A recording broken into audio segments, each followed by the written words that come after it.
My name is Katie Nartonis, and I'm from Bonham's Auction Company in Los Angeles. And can't think of a better place to be today. What a beautiful little town and village, and what a great group of people. I mean, there's something about furniture makers that I am drawn to. There's a genuineness and down-to-earth quality, and I feel like you're all friends. And I look forward to meeting you in person. So let's get started. Once we have the presentation. So there are handouts up here. If you haven't had a chance, come up and get those. And this looks like a tip jar, but I promise you it's not. Oh, of course, they're welcome. How many people were at the symposium in Los Angeles last year? Did anyone catch my talk from last year? Well, I know Sylvia was there because Gary was in the panel. So this is my second year speaking with the symposium with the Furniture Society, and I'm so grateful to the organizers. Steffi Dotson is just wonderful. I wish she was here, but I know she's doing wonderful things at home with her baby daughter. And a thank you to Jean Asland and the rest of the board of directors for the Furniture Society for having me. Thank you needs to go out to my boyfriend, Philip Miller, for driving me from Los Angeles, getting me up here. And in a strange twist of fate, he actually grew up the next cove over in Sequim, which is a funny thing. So we're going to go there tomorrow and check that out. I want to say a little bit about how I came to be here, standing here today, because I think that will instruct a little bit about what this talk is about and where I'm gonna head with it. I've been at Bonham's Auction Company for 15, almost 12, going on 13 years, but in the auction business for over 15 years full time. And before that, I spent some time doing film and television in Los Angeles.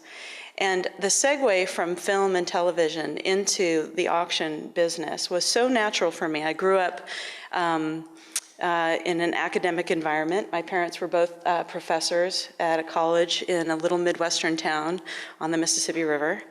And it seems, as I look back on where I came from and where I'm landing right here, it's almost as if I was led to this place just step by step. One of the people that I'm most influenced by is a woman by the name of Eudora Moore, who we lost last year. And you may know who she was. Does anybody know? Of course, Gary and Sylvia are going to raise their hand. Eudora Moore was a curator in Los Angeles during the 50s and 60s, all the way through the 70s. And she was a pioneer. And she said that life is a door to a door to a door. And when I think about my career, I think it's very much that way. I've been led through my passion and my interest from a door to a door to a door. And what's interesting, you can actually see a parallel in when you're thinking about hand-built houses made by craftsmen. Those houses are not made as a cookie-cutter kind of a blueprint preconceived. They're built organically and naturally, and it's as if each decision is an organic decision based on the first and to the next. And there's something about this time period, there's something about the intent of the artists and the craftsmen that created these spaces that's very organic. I mean, when you think about the whole thing about going with the flow, well, I really do think that during that time period, people had that grasp on that organic way of being creative and creating a life as an artist. I started at Butterfield's in 2002. And when I started, I'd come from another smaller auction company in LA called LA Modern Auctions. And LA Modern Auctions was a part of that whole scene with the mid-century modern craze during the late 1990s. And I watched that from a front row seat. I watched that stuff just spiral. And I was really grateful for that experience. But that kind of furniture, that kind of post-war Bauhaus kind of clean line, while I admire it intellectually, and I can see the beauty in it, it doesn't have my passion. I don't feel connected to it. And it wasn't until I had gone from LA Modern, moved to Bonham's and Butterfield's, and I started seeing the work of the craftsmen, of the handmade furniture craftsmen, that I started to feel connected to the things that I was selling. While I'd had the great fortune of handling things from Tiffany. Uh-oh. Your power cable. All right. You gotta plug in there or you're gonna lose All right. Well, this is my friend. Hey, Michael's here. Yeah, this isn't this is Tim's thing, so we're gonna have to get Tim. Right. I don't have his power cord. All right, well, that crisis will be. Try to chase him down. Would you please? Yeah, but they don't know if they know where Tim is. All right. All right, what were we talking about? Somebody, besides the fact, say again? That's right. So I got to Butterfields and I started actually handling the work of craftsmen and the people who were making things with their hands. And I think the first thing that I handled was in 2008, a pair of wishbone chairs from Arthur Espinette Carpenter came from Bolinas through the Audubon Society and came to Los Angeles. And I just immediately fell in love with them. The minute I saw them, and I've got a picture of that particular chair in the presentation, I thought, wow, this is something great. And I had actually lived in San Francisco, and I'd never realized when I was living in Mill Valley that there were craftsmen of that caliber that were working in that area. Not until I'd moved to Los Angeles, started working in the auction world, and then started seeing things come up for auction that I was like, oh my gosh, there's stuff happening up there. So about 2009, I started traveling up to Northern California and just discovering and finding out what was going on. We don't have a 20th century specialist in the San Francisco area, no one who deals in post-war. So I volunteered, I said I'd love to go, and I started driving up on weekends and seeing what I could find out. And after we sold that pair of wishbone chairs, I was like, man, this is something I really could get into. I love this stuff. I want to find out more. I went and met Trip Carpenter, toured the studio in Bolinas, gave a talk at the Bolinas Craft Guild where I met Gary and Sylvia for the first time. And I was on a roll. And I started, even though at the time my role at Bonhams was more administrative, I was a business manager and I was doing contracts and filing. And on the weekends and at night, I would go and investigate what I could. I'd go meet artists. I'd take a weekend and drive up to San Francisco and see who I could meet. And so that's the start of my kind of adventure. There's an anecdote I can share with you while we're getting this booted up. There's an announcement letter from my new job. I just took a new role at Bonhams in November. And it's kind of funny because I wrote most of the text, but when it finally came out, there were some changes and some words that I didn't put in there. And one of them is they refer to me as peripatetic. And I thought, oh gosh, what does that mean? That sounds so awful. What's going on? And I realized it had something to do with the fact that I'm no longer tied to the office at Bonhams. I work from home and I spend most of my time out there meeting artists and traveling around and seeing what good things I can get into. And I did a little research, and it looks like peripatetic actually refers to Aristotle and the way that he would teach. He would wander up and down and talk, and his students would follow him. And I thought, actually, serendipitously, that word actually applies to my new job, because I find that I've found myself sitting at the knees of many great artists that I've met and hearing great stories and learning from them. So in a way, I think that actually does apply. I should put that on my card. Which what? With an explanation of what it means, that's right. All right, in this talk, I plan to introduce you to the work of and the home-built home studios of 3 influential Northern California makers who created hand-built houses and environments where they lived, worked, and raised families. I'm also going to trace loosely the outlines and a bit of the history of the handmade house. These spaces instruct our most elemental impulses, and they invite us, through their examples, to courageously explore life in perhaps a more primal, honest, and expressive way. The title of the talk is Sea Change, Historic Visionary Coastal Hand-Built Architecture. And it was funny because I actually came up with the title before I really knew what I was going to talk about. But I had been asked by the team here to talk about Arthur Espinette Carpenter and J.B. Blunk, 2 artists who lived and worked in West Marin County up in Northern California. And I've become intimately connected to those 2 studios and homes through their children, which have become Mariah Nielsen, J.B. Blunk's daughter, and Trip Carpenter, Arthur Espinette Carpenter, his son. They've all become good friends, and I do spend quite a bit of time there in those spaces and have done so. And I've spent a little bit of time thinking about how profoundly affected I was by those experiences. And what does it mean when you find yourself in a space that transforms you? You walk into an environment that feels that in some way this is the way humans are supposed to live, and that these spaces, because they're so they're balanced and they're true and they're creatively expressive, that perhaps this is the way that all humans are meant to live. And if not, we're not meant to live exactly like this. Can we take this as an example of where we're supposed to go?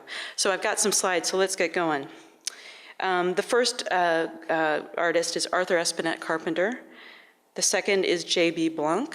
They both had studios about 20 miles away from each other, both one in Bolinas and one in Inverness. And then at the end of the talk, I'm going to introduce you to a man named Sim van der Rijn. Does anyone know who Sim is? Ah, Gary does. Sim is such a cool guy. I was turned on to him by a friend of mine who wrote a book called Handmade Houses, Richard Olson. And I searched Richard out. I had just fell in love with this book, and you guys can take a peek at it afterwards if you want. And when Richard and I were having drinks, he said, "You really should talk to Sim van der Rijn." And so I reached out to him and just spent a day with him a couple weeks ago when I knew that I was going to be giving this talk. And he's considered the grandfather of eco-architecture, and I'll tell you what that means. He was instrumental in the whole hand-built, back-to-the-land movement. All right, let's start with Arthur Espinette Carpenter, because that's kind of how I came through this journey, was that I started with those wishbone chairs that I sold of his, and then I traveled up to Bolinas to go meet his son. This is Art Carpenter in his studio. Art was a really interesting man. I never got to meet him. He passed away 2 years before I met Trip and went to the studio. But yeah, he passed away in 2006. Interesting because both of these artists that I'm going to talk about were rejected the kind of buttoned up corporate lifestyle, and they really founded a way of living. They forged a way of living that became more acceptable later on. It's like these guys were the first ones to do it, and then in the 60s, there was a big flood of people who started to live this way in a more individualized kind of, as a craftsman working and living in isolation in a handcrafted home and studio. Carpenter went to Dartmouth, studied economics, went into the Navy, and when he got out, he went to New York and he worked as an Asian importer. And it was in 1947 that he went to the the Museum of Modern Art in New York, and he saw at the Good Design show, he saw a piece of James Prestini, a turned bowl, and it blew his mind, and he said, you know, I can do that. And he went to San Francisco, he used the GI Bill to open up a studio, and he started making turned bowls, and wouldn't you know it, the very next year, the piece that he submitted in that same show was accepted, and he was on his way. And here he is in that first studio in the city, turning bowls. There's a story his son tells about a visit from Arthur Carpenter. You know, his father visited from the East Coast. He was a wealthy man who was in the milk business. He was the first one to design waxed milk cartons and made a fortune off that. And he came to visit his son, who was this time already set up and working in Bolinas. And the limousine pulled out, and Art Carpenter's dad got out, walked up, looked in the studio, saw his son working with his hands, turned around, got back in the car, and drove away.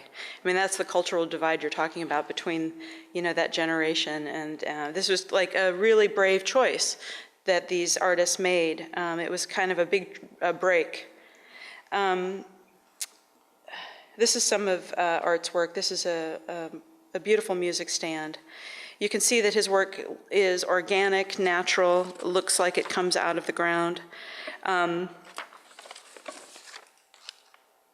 want to say there's a couple of things I want to say about the kind of artists that dropped out and started working in the 50s during this time period.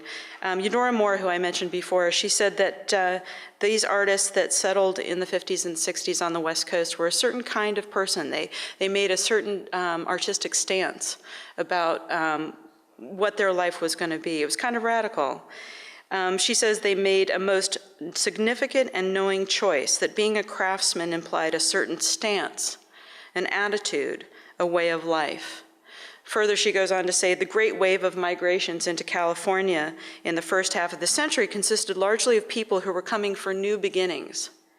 They were seeking freedom from old restraints, the pleasures of a benign climate. They found a land of unpatterned social structure with a zestful appetite for new ideas. Nature, the land, the place pervaded the consciousness. And that's another point about these artists, is that their work is so tied to the natural environment. And I think that's key. I think that's one of the things that so turns me on about these places, is that the studio, the work, the man, and the coastal environment are all one. J.B. Blunk said that his space, that his chickens, that his gardens, all of it were all one big sculpture. And I think that's the approach to an all-encompassed, like a full life as an artist. And I think that's what's so exciting about these hand-built places. This is a picture of Art working with an apprentice. One of the coolest things about Art Carpenter is that he was part of the Bolinas Craft Guild, and he had over 130 apprentices come through his studio. And it's basically a whole generation of makers that learned at his hand. And his son is still working in that space. This is a roll-top desk by Carpenter. This shows a little bit about the kinds of things. I've handled this piece at auction before. There's not many of them that were made, maybe about 7. You could see that he was inspired by a seashell and by his environment. All right, that's the interior.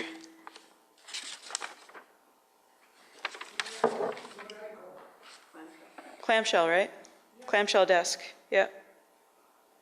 Clamshell roll top. I was reading a little bit about the way that these folks were perceived, and Alan Watts was really interesting. He hung out the British-born Eastern writer who basically brought Eastern philosophy and religion popularized it during that period. He wrote that those who dropped out were no longer a part of the humdrum and the harassed, the little personalities with names, the dresses and social security numbers. It was almost by making that decision to make a break and become a craftsman and live that way was a way to just kind of check out of a humdrum experience and to live life adventurously. All right. And there's another picture of Art in his studio working. Okay, that's the iconic wishbone chair, Arthur S. Carpenter.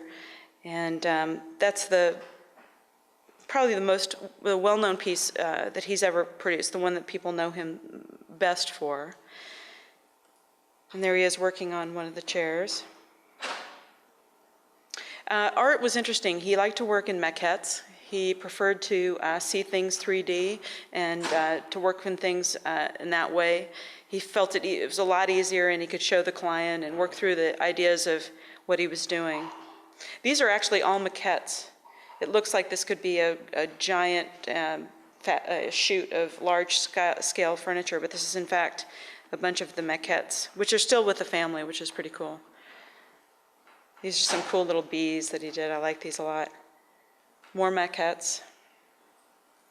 All right, in 1957, Arthur S. Carpenter, he moved to Bolinas. He bought some land. I think he got a GI Bill loan, and he started building. It would take him 9 years to build what they called the Roundhouse. And when he finished in 1966, it was actually featured in Life magazine that same year. And my friend Tripp grew up in that house. It was spiral. It was based in, it was 2 spirals. One, it was the kitchen on the inside, and then the living space on the outside. Can you see it from there? Really a beautiful thing. It's no longer with the family. And then later on, he started building his studio down the hill and then these ancillary buildings. And so as the years went by during his career, this is one of the last buildings that he built, but probably one of my favorite. He was trying to answer the question of how to create usable space in the most economical way.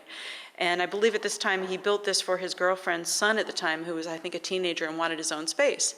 And when you go into this this nomadic tent, you can see there's some beautiful things like it's not just a cheap way to house a kid. It's still beautiful, and it has artistic touches like the rough-hewn wood on the front, and then he's painted the red around the exterior of the door. There's a platform bed in there. You can see the ladder. This is the house that Carpenter built for himself that he lived in. After he separated from his first wife, she stayed in the house, and he moved down the hill to be closer to the studio, and he built his own smaller houses. And this is obviously influenced by the time he spent as an Asian importer. He's looking to the Japanese form here. This very much looks like a scholar's cabin or a samurai cabin in Japan, and felt that way. He died in that little cabin there. And when I first visited there, his things were still in there, and I remember just sitting quietly on his bed and just soaking up what it felt like to be in that environment. It's really powerful. When you think about the hand-built house movement, there were a lot of things that were influencing that movement, and I think one of them was they were looking to the sublime kind of Buddhist architecture of Japan and China. They were also looking and influenced by pioneer-style building, because I think one of the hallmarks of hand-built architecture is there's a truth and there's an honesty in materials. You're not trying to cover up the way that the building is made. You're celebrating the way it's formed and the materials that it's made out of. And you can definitely see this in this sweet little house. There's Art Carpenter, looking cool with his sneakers. And there he is, closer to the end of his life. All right, and the second artist I want to talk about is, yes, please. He didn't have a toilet, he didn't have a bathroom or anything. He had a shower out in the woods, and his toilet was an outhouse.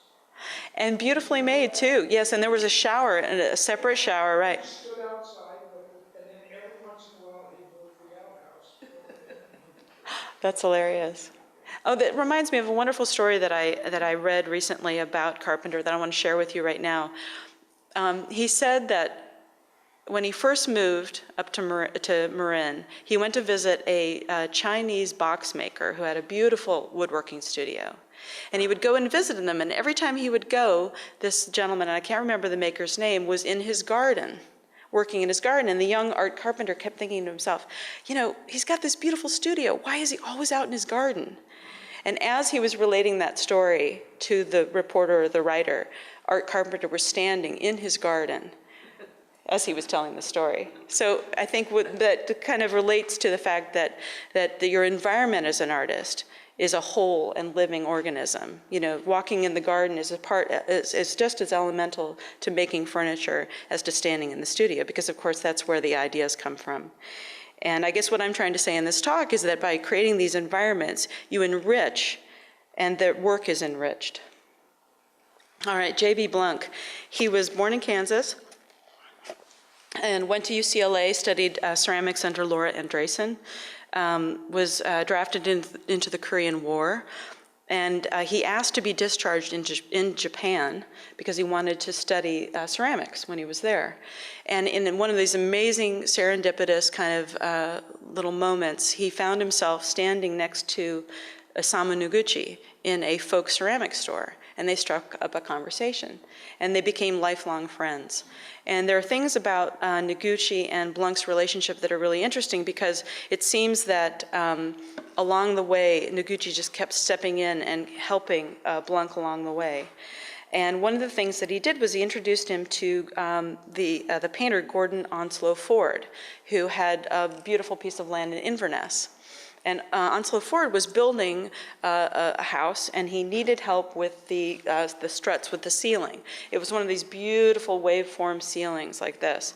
And he invited Blunk to come help him build it. And when they were building that together over a 1.5-year span, they became great friends. And at the end of it, Onslow Ford looked up at the ridge line at the top that you could see from his house, and he said, "You see that ridge line up there?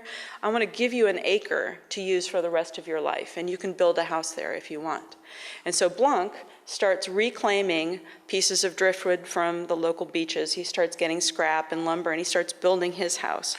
And his house is being built, let's see, I think he started it in 1959 and finished it in 1964, so it was a 5-year project. And there's another picture of the handsome J.B. Blunk, who also, I never got to meet him either. He passed away in 2002. Now this is interesting. My assistant Heike, who I adore, put this picture in here, and I don't really know why she did. And I do know that it's in Inverness, and I know that she's stayed there, but I'm not sure if Blunk worked on this or not, but it's a beautiful example of a handmade house from that same area. But I'm not exactly sure that Blunk worked on this or not. It's a picture of Blunk. He was a chainsaw.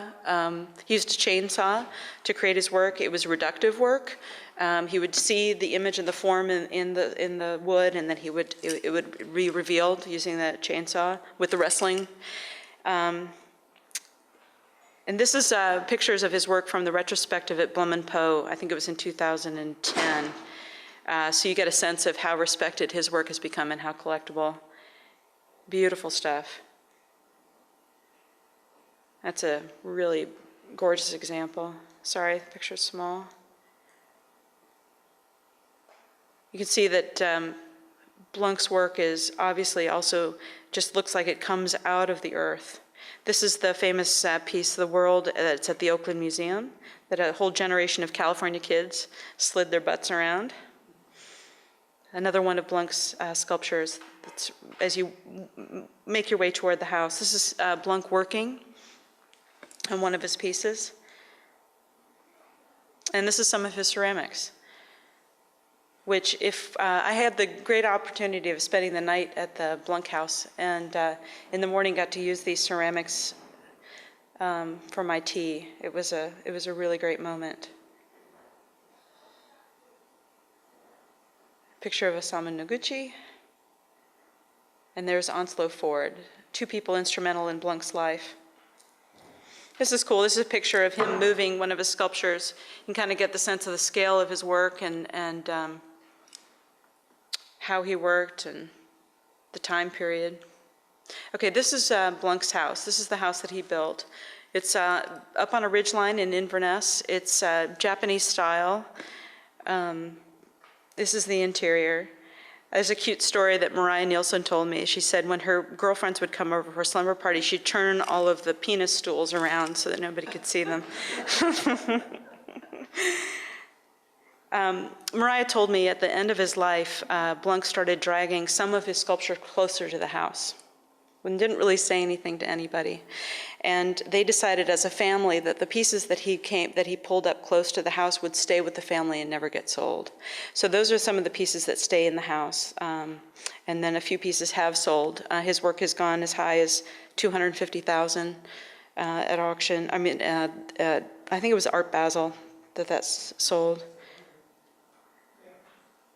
I don't know. That's not a great picture, but that's some of Blunk's woodworking tools. This is the kitchen, and it's filled with those great ceramics that he did and his handmade pieces. This is one of the best parts of the house is the sink and the bathroom. That handmade sink that JB made is just so beautiful in person. And this is another view of the interior, the living room. And Mariah was born on that bed. All right, so Sim van der Rijn is the third person we're going to talk about today. He was the gentleman I was telling you about who's considered the godfather of eco-architecture. I was, as I said, led to him and didn't really know what to expect and knew he lived in Inverness, but didn't know where exactly. And as I was driving toward his house, as GPS was telling me where to go, I realized, oh my gosh, it's on the same ridgeline as Blunk. And actually their houses are right next to each other. Sim van der Rijn is just another generation younger than Blanc and Espinette Carpenter.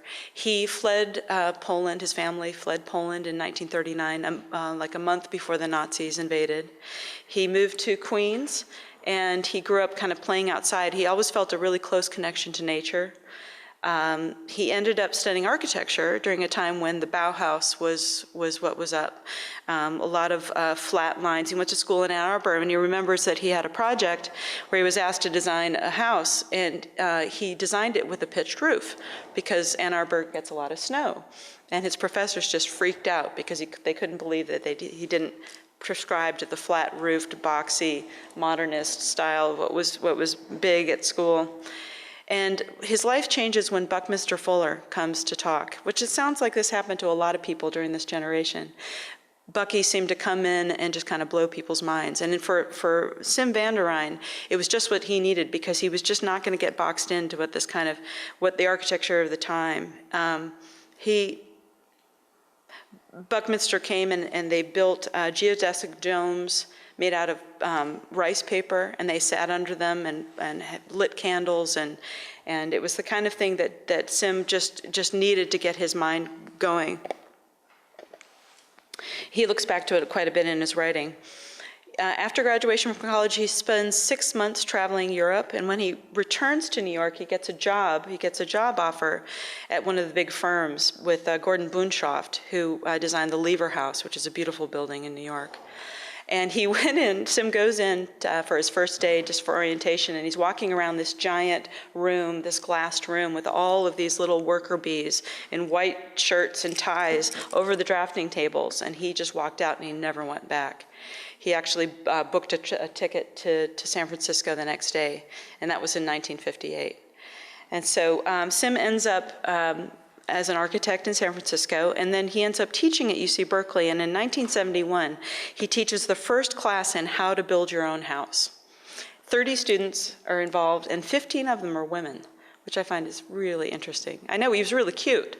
It might have had something to do with it. But they all went to Inverness and they built a house together, and that was the first class ever on how to build your own house taught in the country.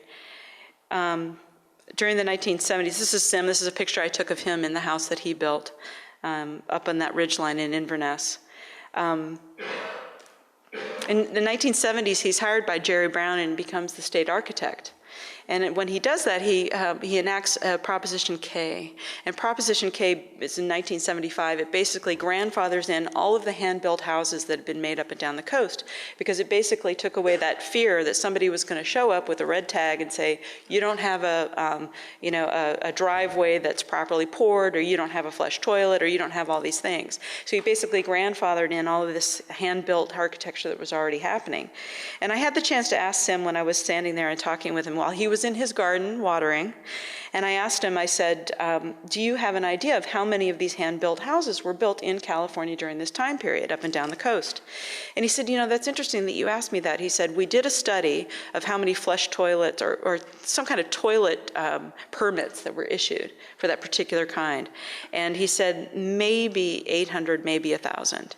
But if you think about it, there are probably twice that many that didn't get permits and didn't go through the proper channels, right? So maybe there were 2,000 at most of these kind of houses. Now, there may have been more, but that kind of put that in perspective for me to kind of get an idea of how many of these hand-built houses were built up and down the coast. This is Sim. I love this. He looks kind of like a saint with that glow, his hair glowing. This is a J.B. Blunt door his friend J.B., who lived next door, made for him. And this is a great picture. We were standing there talking. You could see Sim floating in the background. He was reflected in this picture. This is with a house, I believe, that he built with his students in that first class, 1971. I like that cornerstone. This is just a picture of his plans on his desk today. He's still working, still designing. When I went up to his house, I had to wait a little bit because he had about 5 architects who had come from South America to come and talk to him. I mean, I think he's really considered maybe the leading mind and practitioner of eco-architecture in this country. This is another view of the house that he built in Inverness. And like most of these people, the gardens and the environments and the nature around it are just as important as the house. As I was waiting for Sim to become available, I just kind of wandered. I was drawn to his garden. He's got a beautiful Buddhist lotus light hanging in the gateway that's lit, which must look beautiful at night. This is really cool. Sim has done a lot of work with Zen centers, and he knows a lot of his friends are Zen Buddhist monks. And as a gift, they came and they painted the interior of his house, and they used these sacred colors and did that beautiful ceiling. This is Sim going up his handcrafted staircase. Of course, he has chickens. We talked while he fed his chickens. I guess what I'm trying to convey is that the things that I feel when I'm in these spaces is that they have created an environment that is completely the way that artists and maybe just humans should live. There's his gardens. He has a hot tub, of course, because it's Marin, and then he has a sleeping porch where he can, a star platform, which I climbed up onto. It was pretty cool. Another view. This is his book, Design for Life. He's got many books about him written, but this is the one he just published. This is interesting. This is from 1973. This was at Berkeley. This was an experiment on how to efficiency in building and how you can use solar. And it was just like it was a microcosm of how you can use efficient processes for energy use in a house. These are really beautiful, I think. These are on the Farallons. These are from the 1970s. This is Ukiah. Sim designed this for the Whole Goods, which is a company, I think, that provides materials for people who are building their own houses. And you can see that he's influenced by patterns of nature. You can see spirals, and he's really looking to nature for his. These are some wonderful grids. He has a concept that humankind has moved from a magical kind of archaic era through the modern age, magic, mythic, mental, and then the last stage is going to be ecologic, that's where we're headed, that in order to stay tied to nature, that's the course that we're headed in. He likes to think of the design process as being a push-pull between the needs of the client or the culture, the practitioner, which is the design and technology, and then the force of nature and the things that nature will require of the project. Another view from his space. All right, I want to talk a little bit about where this hand-built architecture, hand-built home movement came from. This is a small building built in Big Sur. There were a couple of epicenters of the movement, interestingly enough. West Marin was one of them. Canyon in East Bay was another little area of people that were making. Big Sur. Of course, actually, I've got this really cool book that I've had for a couple of years about the buildings that were happening up here on the Pacific Coast. You guys can take a peek through that. This really cool book. This is from Big Sur area. Some photographs of some of the guys that were from Canyon. And they were working on the church that's out on the coast as you go north towards Sea Ranch. And they were practicing a lot of their hand planing and getting in the groove here for sure. Another hand-built house. I believe this is the one, if I remember correctly, this is Lloyd Kahn's place, the guy who's founded the whole Earth catalog. And this is up here in Vancouver.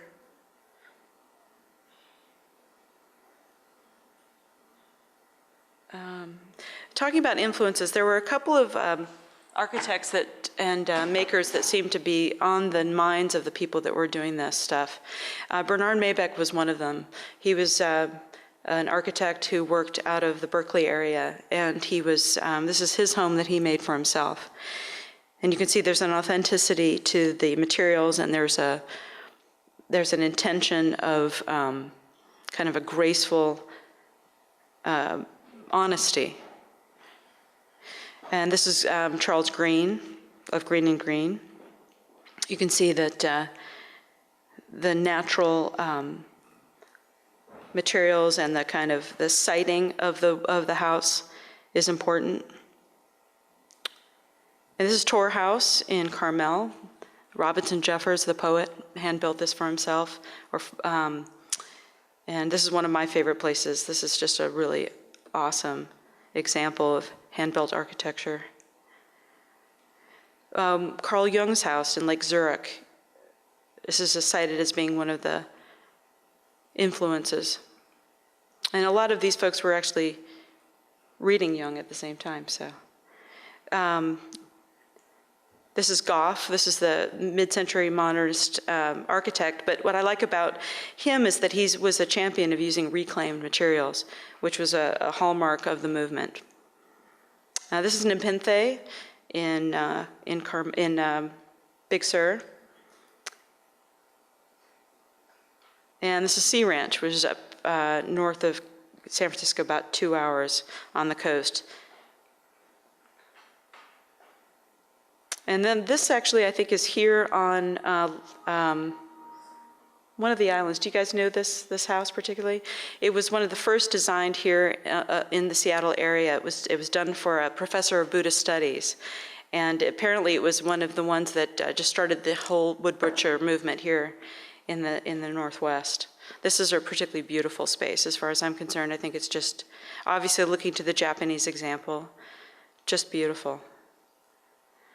This is Hubble out of San Diego, and he was known for kind of a fantastical kind of a look to Antonio Gaudí, the Spanish architect. And then we've got some pictures of Blanc here. You can kind of put it in perspective. Another view of the Blanc house. A few more. And this is another view of the J.B. Blanc door at Sim van der Rijn's place. This is another view of Sim van der Rijn's home. And this is the Sim van der Rijn bathroom with the handmade Blanc sink. Now this is one of my favorites. This is Big Sur. This is a gentleman by the name of Mickey Muñez built this house for himself. And he just passed away. I think he lived there for 40 years. It's just an amazing. And what you can't see is that is just a view of the ocean right there. It just drops right off. That's the interior. I guess some of his girlfriends complained that it got a little hot in the summer, a little steamy, a little condensed in there, that the airflow wasn't that great. But that's a platform bed. It's pretty great. And I like this. This is his daughter. So I love that she grew up being exposed to this house, and then she went on to build her own house of her own. I think that says something about these makers. It's influential to the next generation. Some more views of hand-built houses. You can get pretty crazy.